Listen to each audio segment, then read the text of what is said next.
Yan. Magandang gabi po sa inyo dyan at magandang umaga, tanghali at gabi kung saan man kayong bansa ngayon. Kumusta ang lahat? Yan. TVJ nakahanap na ng kakampi. Okay.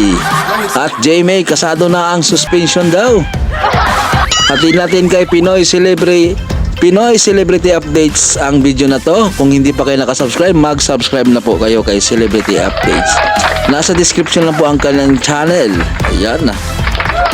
At kung kayo pala ay bago sa ating channel, inibitahan ko po kayong i-subscribe ng ating channel. Paki-like, comment at pahit ka rin sa ating notification bell para ma-update kayo tuwing kayo ay mag-upload. Ayun guys, wala na po tayong patumidubik pa. Silipin na natin to, baka masilip pa to ng iba. Ayan, pasok! Nga, kanina lang ay dinisclose na nga ni Lola Belen. Nagbigay na po siya ng kanyang parang clue kung sino po yung darating bukas. Kasi makikilala natin ang younger sister ni Tash. At kanina rin sinabi po ni Lola Belen na ito po ay kakambal at kamukhang kamuka di umano nitong si Mr. Alan Kay. So, aabangan natin yan. Yun po yung clue nila. Sino kaya ang gaganap, no? Abang. Aesthetics ulit to para po talagang magkampa sila ni Ellen, ano? Pwede, kasi marami nagsasabi na maaaring pwede pong maging kapatid. Itong si Miss Raisa May, tapos may makeup artist, diba?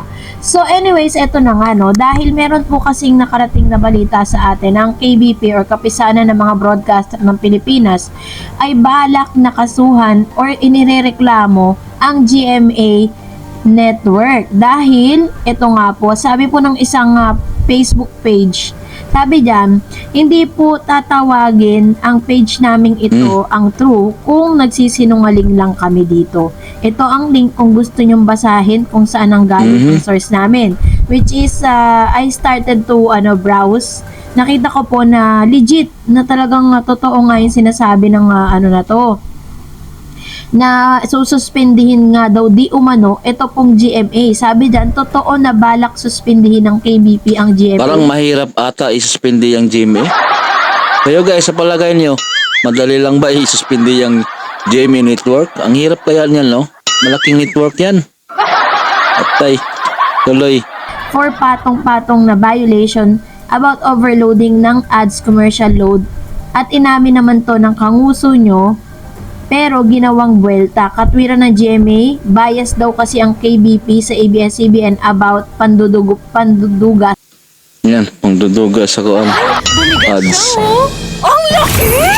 Lucky me kasada back sweet and Sa rating.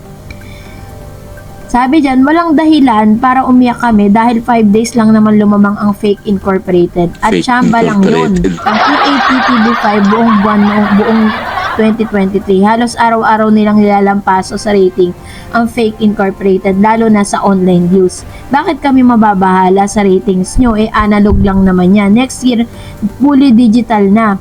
Mas malakas ang digital signal ng TV5 kaysa sa GMA. Kaya magsaya muna kayo ngayon, kapuso netizen. Enjoy nyo na yung analog kineme nyo, iyakan later pag analog shut off na. Walang violation sa broadcast code ang TV5. Kung ang tinutukoy mo ay yung nangyari noong 2010 to 2011 pa, cleared na sila doon. Dahil ang may-ari ng TV5 sa 100% Pinoy si MVP. Ayun. Kasi nga meron po kasing parang news na kumakalat ngayon na parang meron pong mga reklamo ang KBP against GMA. Matagal na po pala na ang GMA News, kasi lahat po kasi ng mga news updates lagi pong lagi po nasa grupo ng KBP, which is Kapisanan ng mga Broadcaster ng Pilipinas, na sila po yung parang taga fact check at tinitingnan nila kung tama ba yung or naihahatid ba ng tama yung mga balita. Pero isa sa mga latest na parang nakitang violation ng KBP dito po sa GMA News, dahil marami po silang inilalagay or sinisingit na mga advertisement. Syempre nga naman, buong kabahayan lagi pong inaabangan ng balita.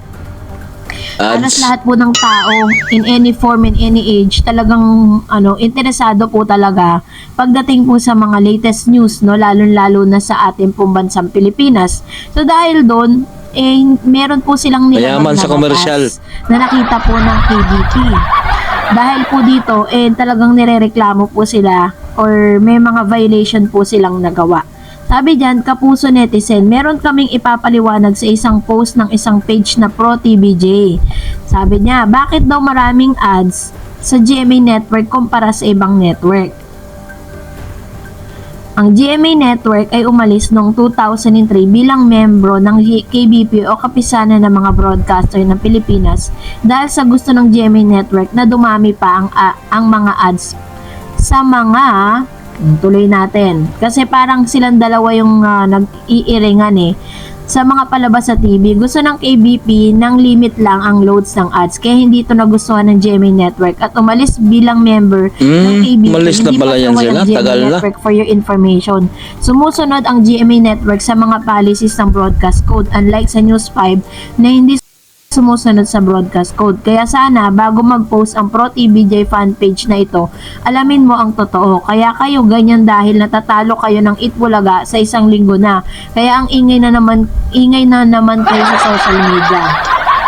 Ay, Diyos Hindi sabihin mio. nagtatanggol niya po yung GMA Network na wala naman daw binviolate na rule sa broadcast code. Kasi parang kasing lumalabas na sobrang dami ng ini-inject nilang mga ads. Which is meron palang may limit pala talaga. Hindi basta-basta mag-i-inject ka ng ads sa bawat. Ang purpose siguro nila umalis sa kapisahan ng mga KBS para maghasik ng mga commercial na madami.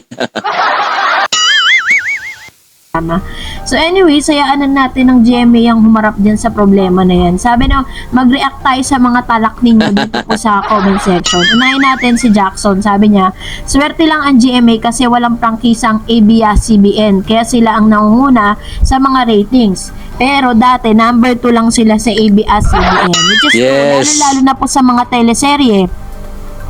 Talong-talo po ng ABS-CBN ang GMA pagdating po sa mga ganong programa, no? At yun nga, medyo lumaki yung edge ng GMA dahil po nawalan sila ng prangkisa. Sabi naman ni Dorberto Raquin, yan ang nakukuha ng mga kalonggis, yan ang nakukuha sa Yorme. basura sa Bertud. TBJ na nagbibigay biyaya. Sige, magsama kayo ng Tape Incorporated. Ayan.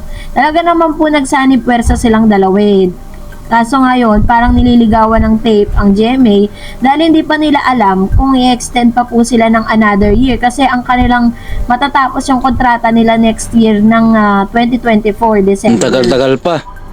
And hindi pa raw sure according to attorney dito po kay attorney Maggie Abraham Garduque, hindi pa sure kung aaprobahan yung kanilang extension. Sabi naman ni GTK L7HJ, okay lang yan, mas mabuti pa nga hindi na rin kami nanonood sa GMA7. Kahit biggest network pa sila, sa TV5 na lang sila. TBJ gumawa ng mga TV shows nila. Ayun. So inumpisahan na nga po ni Bossing na gumawa po ng sarili niyang Oh, may bagong sitcom si kanyang pinakabago under Vic Soto. Production. Sabi ni Chocolate, syempre para sweets. Hindi naman kailangan mag-advertise pa sa TV. Pera-pera lang yan. Binibili produkto kapag mura. Kung hindi sila nagbabayad sa ads sa TV, ibababa na lang ang presyo. Mas binilin yun ng tao, mas malaking tulong sa Pilipino. Kaso nga lang po, isa sa mga biggest strategy kasi na talagang nabibenta. Katulad po, ito example natin ng Maggi, 'di ba? Maggi Magic Sarap. Dati po, ang talagang uso dati, Ajinomoto yung bensin, 'di ba? Yung nilalagay po pampalasa sa pagkain. Pero nung in-advertise po nila ang Magic Sarap tsaka po yung ginisa mix. So, nagkaroon po ng option yung ibang tao na pwede pala nilang gamitin yun.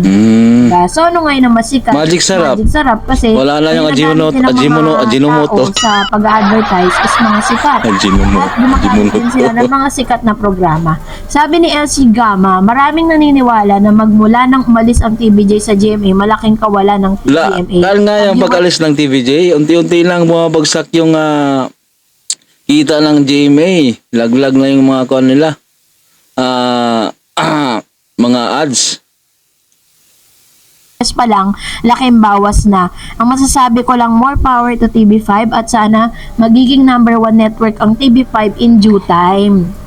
Yun. Ito naman po yung prayer ng maraming mga legit lover cards po natin. Ano, na sana, dumating po tayo sa point na ganon. Sabi naman po ni Juan de la Cruz, kusinerong lakwat.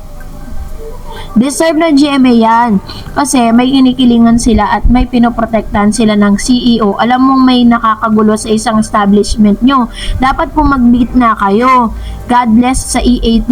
Mabuhay. DJ at Yan. Legit Lover Gods. Thanks to MVP TV5 watching from Japan. Ayan. Tama naman dapat ang GMA po, bumagit na sila. Correct. Kaya inoferan po nila ng ibang option. Wala. Ito pong Hinayaan lang nila eh. ito pong Ayan. tinatawag na TBJ nung umalis po sila sa poder. Malaking natin. pagsisisi ng JMA siguro niya, no? Wala lang naman ginawa eh. Kaya at hinayaan lang. Hindi man lang ginawa ng paraan. Ay, Diyos me, yung marimar. So, another comment, sabi ni a person watching from California, USA, I love what you're Mabuhay, doing. mga OFW. Ayan. Salamat din po sa lahat po ng mga viewers natin from California, USA. Thank you so much. Ayun na pala si si Pinoy Celebrity. Ganda pala niya. Ayan na. Huwag natin kalimutan i-subscribe si Pinoy Celebrity Updates. At kung kayo pala ay bago sa ating channel, inimbitahan ko po i-subscribe ang ating channel. Paki-like, comment at pahit na rin sa ating notification bell para ma-update kayo tuwing tayo ay mag-upload. Ayan guys.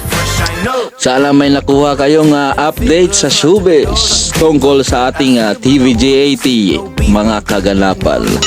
Ayun, hanggang sa muli ang Cold TV. Ingat kayo lagi at mabuhay po kayo. Babush!